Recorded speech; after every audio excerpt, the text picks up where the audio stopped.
started. So today I'm here with Dreamer Isioma. Woo! Yeah. In Vancouver. First question is, are you a Leo sun? I am a Leo son. Me too. Hey, what's up, twin? When's your birthday? July 26th. Okay, a July Leo. I'm August. So I was doing some deep diving. I've been a huge fan since way back. But so you talked about in an interview how Dumb in Love was a song that you were sort of sitting on since you were like 17 and you were waiting for like production to be ready to put that out. Do you have any memories of like your first releases when you first started making music and like how, like even if it was like on SoundCloud and like those nerves and how that felt? Oh, dude, I used to be so stressed out. Well, it's interesting because, okay, when I was in high school dropping music, I did not care because I didn't know how anything worked. I was more so focused on like other things. Like I didn't really think I was gonna do music. I thought I was gonna do like more like writing or journalism or something. So like I was just dropping like freestyles, like Drake freestyles. Like I would fart in the mic and like drop it on SoundCloud and take it down, like just having fun. But when I got to college and I realized like, oh, like I need to figure out how to drop out. Like maybe I should like really like figure out this music thing. Yeah. I would just be freaking out. Like I would drop a song and I'd be freaking out. I'm like, yo, how does this like work? Like how do I make it like more like? Yeah. But luckily, like I did a lot of research and stuff, and I have like a really great like management and like team. So like they help me out with like all that good stuff. But, yeah. And you're touring with the Celestials. Indeed. So and you worked with them on Good Night Dreamer and Princess Forever, yeah. Okay, cool. Was that, can I ask how like you got introduced to that band, or like how, or was it like we met at an orgy party. Nice. It was super lit. Okay. Just getting all freaky. And then you made music. And then I was like, yo, like you play the drums, and Romello was like, yeah, and then we all just kind of like became besties. Okay, nice. We love that. So Princess Forever, you talked about how it's a love album at its core, and how you can see like throughout the songs how there's a lot of different, you talk about oppressive regimes, and you talk about how like you said to focus on why people are fighting versus actually focusing on the oppressors, and that's sort of the sci-fi part of it that like gets brought into the real life concepts. Do you feel like that was sort of reflected in your past music, or it was like a concept that you were like, I'm gonna make an album about this? I feel like it's incredibly present in my old music. I think that I was more like straightforward in your face like when I first started, to be honest. I mean, like sensitive, the ending, the government thoughts my enemies, gotta get this money, I'll do it by any means, like that's like very like on the core. Obviously I have a whole song called Stop Calling the Police on me. Like I don't really like the police. I've never been a fan of authority, but especially authority that abuses their power.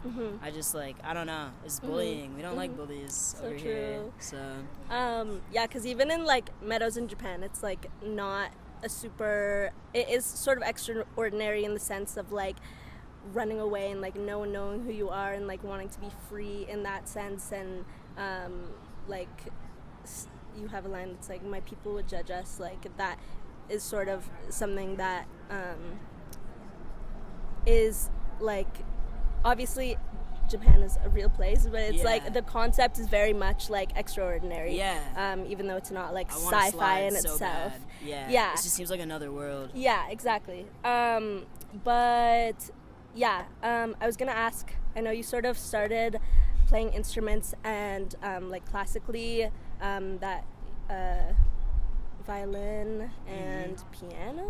Yeah, you like research. Okay. Go crazy. But yeah, that's not even on here. I knew that one. But anyways, I wanted to see if you had any memories of like your family or like people around you when you were younger playing music that maybe like subconsciously influenced your music style. You know, it was so crazy that you say that. My mom, she like sent me this book, like a picture of this book, and she was like, yo, like your great grandpa's in this book. And I'm like, stop playing. Whoa. Because like in Nigeria, like my family's kind of like, they've been really like involved in like the creation of a lot of things out there. So like it wasn't like super uncommon to find like a family member in a book, but I was like, what is this? Yeah. So I was reading about him, and like turns out like my great grandfather was a musician. Whoa. He wasn't like doing it professionally. He kind of just like worked like in the government or whatever, and did that stuff like on the side. He would like teach kids like guitar and stuff. Isn't that so cute? That's cute. Yeah. That's very cute. Hell yeah. That's so community building goes way back in your family then. Oh yeah. No, like literally. Yeah. I know now you've like been working on events and stuff with your mom. And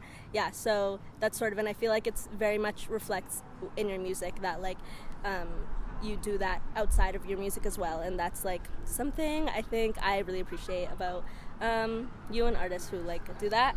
But yeah, sorry, these questions are like so random, but you've done like collabs with a bunch of artists. Is there a collab that you are like waiting on, that you would really want, an artist that you really want to collaborate with? Or I don't know. I want to like work with so many people. There's so many people who are out right now. That all I'll say is that there's so many people out right now who I'm fans of, and I want to work with them. Okay. Yeah. Ambiguous for the interview. Yes, keep them waiting. And I feel like there was a really big period. So like when Sensitive came out and that sort of like took off, there wasn't shows happening during that time, or not really, because it was COVID. And I feel like since then there's sort of been the aspect of live shows more recently, and I feel like those milestones are really important to like see, like to actually like see fans in person versus Facts. like numbers Right. On a screen. But yeah, do you have like a memorable show that you remember playing that was like super exciting? I know you sort of are like just getting back into it now, but I would say like my first show I was like super nervous because it was pretty hectic. Long story short, I shot the Sunset Drive music video in New York the day before, and at the beginning of the shoot I broke my ankle. So it was also my birthday. And so I had to fly home Chicago, and I had a show that night. It was my first show. I was opening for Omar Apollo, and I was like shaking, like quaking. I was like, bro, I can't move. Like, this is crazy. But I literally had to get carried up the stairs and had to crutch onto the stage. And then they were singing like every single word. Like, it was crazy. And I was like, I'm an opener. Like, y'all know the words to like My Little Things. So like, yeah, that was a very surreal moment. Also, like, that show raised a ton of money for the Special Olympics, so it was kind of on brand. Wow. So nice. Like, yeah, hell yeah. Oh, that's so cool. I was gonna ask about your so you were on the Pigeons and Planes, See You Next Year, class of 2022 thing with Mike Dean. How did that process go? Was it just super chill and you got a track from Mike Dean and it was like super silly. It was during like a really like, I guess, busy period. I had like a low-key like college tour that year, so I was like boom boom boom like flying a lot, and so it was like, yeah, we had like the photo shoots and stuff, and that was really chill. But with the music aspect, I wasn't like super involved. Like, I had a demo, I just sent it to them. I didn't get to meet Mike. I had a show. I was like, damn, like, I wanted my photo op. Yeah, but, like, it's okay. It's all good. Not even a Zoom call? I couldn't do nothing. Damn. I was like, bro. That's okay. It's okay. It's Mike, fine. Mike, if you're listening, You bro, made I rock with you, bro. I don't know if Mike Dean's listening, but if you are, hey. And you were, I'm gonna edit this out, but my Nardwar impression is gonna. You were in class of 22. See you next year. Wait, class of 2022. See you next year's Pigeon and Planes album. Who you were on it with? Fuck, I'm so sorry. You were on it with an artist from Vancouver named Ecstasy. Yeah. Do you know Ecstasy? A little bit. That's very cool. The way no, that was scary. I'm gonna have to edit that out. Okay. Yeah. Okay. So, you said, sorry, not me quoting you like every time, but you said that "Call Me If You Get Lost" was an album that came out while you were conceptualizing your last album. Indeed. Can you talk a little bit about that? Just because I read that in an interview, but they didn't really get into that, and I was like, I want to know if they have like a favorite song from the album, like what? Oh, because yeah. I very much see similarities. But I remember being very angry when whatever the first single of that rollout was, I was like fuming because I used to drop songs on Wednesdays because I was smaller and I was like, no one's gonna drop a song on a Wednesday. And then Tyler the Creator comes out after 2 freaking years and drops a song on the same day as me. So I'm like, bro, like, no way. And funny fact, that happened again this year. Oh, it keeps. I don't know. We keep. Wait. It is a good. He wants to be so bad. Who? Wait. My Yeah. Anyway, Same manager. Great mind, think alike. Yeah. But anyways, exactly. Yeah. he dropped his song on the same day I dropped my song. I was like, bro, what the fuck? But I was like, all right, let me listen to this shit. And I was like, okay, this is kind of good. Let me see what's up. And so, like, yeah, I was really just like a huge fan of the production specifically. I mean, Tyler's production is like mind-blowing, the way he like be shifting chords in such like a unorthodox way. So that really inspired me to do the same thing, or not the same thing, but like something similar. Most notably, I would say like the "Give Me a Chance" type beat. Super inspired by Tyler. Like it's so like evident, like the way like we shift the chords and like the vocal effects and all that stuff. Like, yeah, he's a huge influence for me. Yeah, and you said you were really like involved in the production this time around. Too. Yeah, like it's my guitar, obviously my words, and like yeah. Yeah. Oh, yeah. Yeah, and just going back to Sensitive, obviously you don't like plan when songs kind of blow up, and especially with TikTok, there's like the formula is crazy. Yeah, but, I don't like, even you don't know. know. Yeah. But do you think is there like a song that you're like, damn, like where's the love for this one? Like, do you have a favorite song that you're sort of like I mean, all all or of just them. A favorite song? Of course. Blow of up all course. of them. But Exactly. Like, geez, if I had to name one. I don't know. Yeah, I know it's super hard to name. I don't know. If something off Princess Okay. Forever Blue, like Yeah. that would be super dope. Yeah. Yeah. Give Me a Chance is doing good. But yeah, the way I was gonna say, yeah, if you have a favorite song from this album or a favorite lyric that I know that's like so hard because There's but mad words. there's a lot of words, but yeah. Yeah, I don't know. Couldn't answer that. Okay, fair. Fuck the World brings me inner peace. It's all gonna blow up anyways. Facts.